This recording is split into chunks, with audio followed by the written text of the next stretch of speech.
What's up, everybody? GenExDividendInvestor here. So I got a request on Discord from a buddy of mine. He's another channel creator named Travis Williams. Check out his channel. And he said, "Hey, hope you don't mind a video recommendation, but was wondering if you get time one week. I think a video comparing your portfolio holdings to the S&P 500 index returns would be awesome. Basically, what would win after expense ratios are calculated and everything? Starting 25 years ago, what would they both be now?" Again, just a suggestion and a video I think might be helpful to some. Have a great Wednesday, man.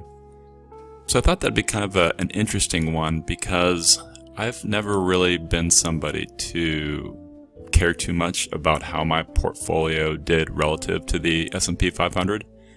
I've just kind of been happy with just having it grow, which is kind of counter to what most people do, but that's one of the unorthodox things I've done over the years. So I thought I'd show you first my portfolio and then show you how it performed relative to the S&P 500 over 25 years, kind of as he requested. And some more is just a fun exercise. You can't draw too many conclusions from it. So here is my portfolio right now, and I have 25 stocks. And so the columns are the ticker, the logo of the company, the number of shares, the share price, the price change from the previous day, previous trading day, a sparkline graph that represents how it's performed over the last year, where it's green if it's higher than it was a year ago, or red if it's down. Current PE, average weighted PE, a forward PE, average weighted forward PE, sector it's in, the percentage that stock represents in my portfolio. And actually Microsoft has been doing so well lately that it's kind of gone over the 10% mark, where I usually like to rejuggle things, but I think I'll let it keep running for now. The amount it pays in dividends per year, per share, and then some dividend payout information, the yield, some CAGRs, and then the average weighted dividend yield for the portfolio. So on the portfolio value and the passive income. So we see, like in the Microsoft case, I have 157 grand, about 158 grand of Microsoft. The overall portfolio value today is 1.52 million, and it is dripping $50,275 a year. The average weighted 5-year dividend CAGR is 7.76%, and the portfolio's average weighted starting yield is 3.3%. So I am 10.5% down from its peak. This is kind of before the crash relative to that. And for reference, the Dow is down 18% from its peak, and the S&P 500 is down 15.1% from its peak. And then this is how my portfolio is allocated. So feel free to stop it if you want to dig into it. And then down here is a comparison to the S&P 500 weightings of my portfolio. So just as a way that I can kind of visually check. And in certain cases, I have my over-index on sectors that I like more, like utilities. So in the S&P 500, utilities is 3.3% of it, whereas my utilities are 10.4%. So you can see I invest a little bit more in utilities. So that's just a quick rundown of my portfolio.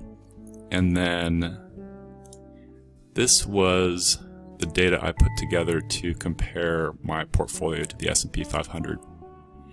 And so basically green means that the stock outperformed the S&P 500 over 25 years, and red means it didn't. So Microsoft, J&J, Apple, all of those outperformed the S&P 500 in terms of their annualized returns. And then Coke, AT&T, AbbVie, Exxon, Goldman Sachs, Travelers, and Disney all underperformed the S&P 500. Of course, I got into these positions at different times. Like I didn't own Exxon until recently after a big dip. So again, you can't draw too many conclusions other than this is what the data is.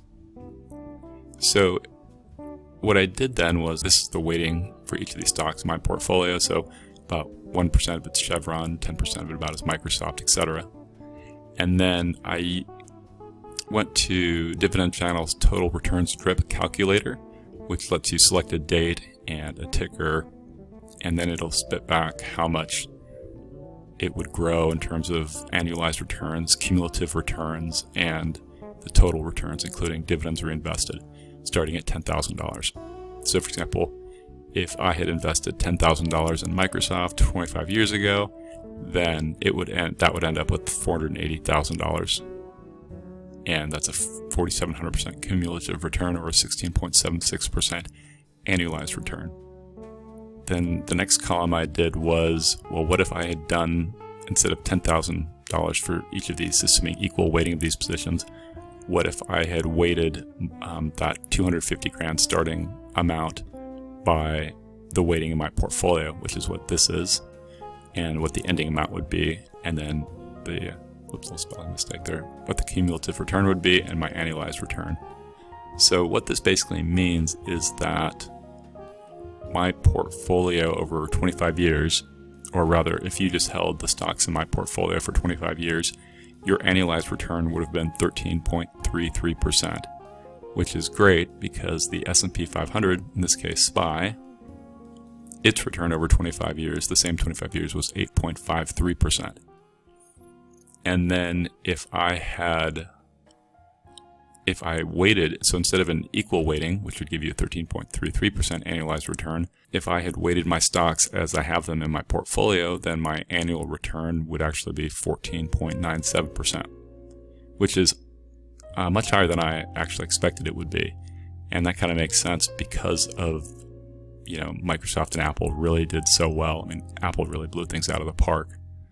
But let's say if we took this down to something a lot less, then you see how it changes the various annualized returns. So in that case, it'd be about 11.5% annualized returns if I didn't do that, because it is such a kind of an edge case. And then this is a kind of a visual graph of it. So this shows the years, how the S&P 500 performed, which is this red line down here, how an equal weighting version of my portfolio would have done, and then how my weighting of my portfolio would have done with the stocks in it. So you can kind of see. I also looked at my current portfolio value is 1.52 million. I looked where it was a year ago, and it was 1.508 million. And so I thought that was kind of interesting because we've just gone through this kind of massive correction, but in reality, I'm still up about 1% from where I was just a year ago. And because the market has come storming back so hard, even though I'm down, 10% or 10.5% from my all-time peak, I'm still up 1% about from where I was a year ago. Not bad when you think of it in those terms. That kind of this correction we're having really isn't that big of one, but it has been extremely volatile in terms of going up and going down. Other things to be aware of. AbbVie wasn't around 25 years ago, or rather they kind of split off from Abbott, so the data in this case from the total return strip calculator used the number of years that were available for AbbVie. And also, it would be bad to assume that that kind of annualized return of about 15% a year is going to persist. I don't think it will. When I look at these companies, some of them I believe will continue growing strongly, like Microsoft. So I think its path will return, will stay constant. I think Johnson & Johnson has a good chance. I don't think Apple will. I think they're going to greatly slow down. I think Pepsi's reasonable that they continue. Duke's reasonable. Procter & Gamble. 3M probably. Coke might slow down a bit. Kimberly-Clark should remain. So some of them, yes. Some of them are bigger risks. I think oil's a big risk. AbbVie, if they can deal with their Humira issue, could maintain. If they can't, they won't, probably. So it would be a mistake to simply go, hey, these stocks have beaten the S&P 500 for, on average, instead of an 8.53% return, let me load up my portfolio with these. I wouldn't do that. It's just interesting data, I guess is my bottom line point. So anyways, hopefully that answers what you were looking for, Travis. I was kind of surprised at the overall annualized returns, pleasantly surprised. But like I said, I don't expect that to continue into the future. But I still think it'll be solid returns overall. And my goal isn't to beat the S&P 500. I'm just happy with ongoing growth that's relatively in line with it, plus or minus. All right, thanks everybody. I hope you are staying safe and healthy out there, and I will see you in the next video. Remember, I'm not a financial advisor, and these videos are for entertainment, inspiration, and educational purposes only. Investing of any kind involves a risk. I'm only sharing my opinion with no guarantee of gains or losses on investments. Don't use this information without double checking it and talking to someone a lot smarter than me after you completely understand it. So I'll see you in the next video, and remember to stay positive, patient, play for the long term, keep investing in great companies, budget reasonably, and win. I know you can do it. Just like I know you can hit the subscribe, like, and bell icons, share this video with others, and comment below.